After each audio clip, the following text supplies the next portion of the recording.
পাহাড়ের বুকের মধ্যে লুকিয়ে আছে একটা অন্যরকম শান্তি, যেখানে হাওয়াতেও মিশে আছে পাথরের শব্দ। আজ আমরা চলে এসেছি কালিম্পংয়ের সবচেয়ে বড় মনেস্ট্রিতে, চন্দ্রলোক মনেস্ট্রি, যাকে শুধু দেখা যায় না, ফিল করতে হয়। ওয়েলকাম ব্যাক টু কালিম্পং সিরিজের পার্ট 4-এ। আজ সকাল সকাল কুয়াশায় ভরা পাহাড়ি রাস্তায় বেরিয়ে পড়লাম আমরা, ডেস্টিনেশন চন্দ্রলোক মনেস্ট্রি। রাস্তা যত উপরের দিকে উঠছিল ততই পুরো জায়গাটা ড্রিমি ফিল দিয়ে শুরু করেছিল। চারিদিকে রং বেরঙের পেয়ারের ফ্ল্যাগ, ঠান্ডা হাওয়া আর পাহাড়ের ওপর দিয়ে ধীরে ধীরে বয়ে যাওয়া মেঘ, পুরো সিনেম্যাটিক একটা ভাইব। মনেস্ট্রিতে প্রথমে পৌঁছেই যে জিনিসটা ফিল করলাম সেটা হলো একটা অদ্ভুত শান্তি।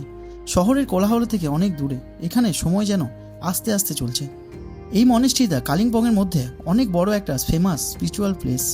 বড় বড় বুদ্ধ মূর্তি, সুন্দর তিব্বতের আর্কিটেকচার আর মক্সদের প্রার্থনার শব্দ পুরো পরিবেশটাকে আরও ম্যাজিক্যাল করে তুলছে।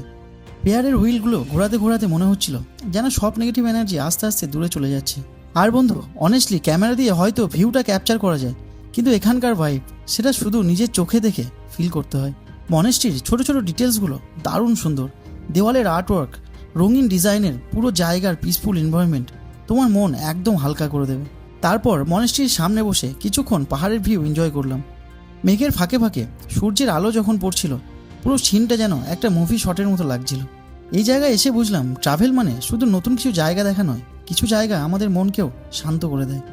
আর চন্দ্রলোক মনেস্ট্রি আমার জন্য ঠিক সেই রকম একটা জায়গা হয়ে থাকবে। পার্ট 5-এ আরও নতুন অফবিট অ্যাডভেঞ্চার নিয়ে আবার দেখা হবে। তার আগে বলো, এই মনেস্ট্রিটার নাম কি?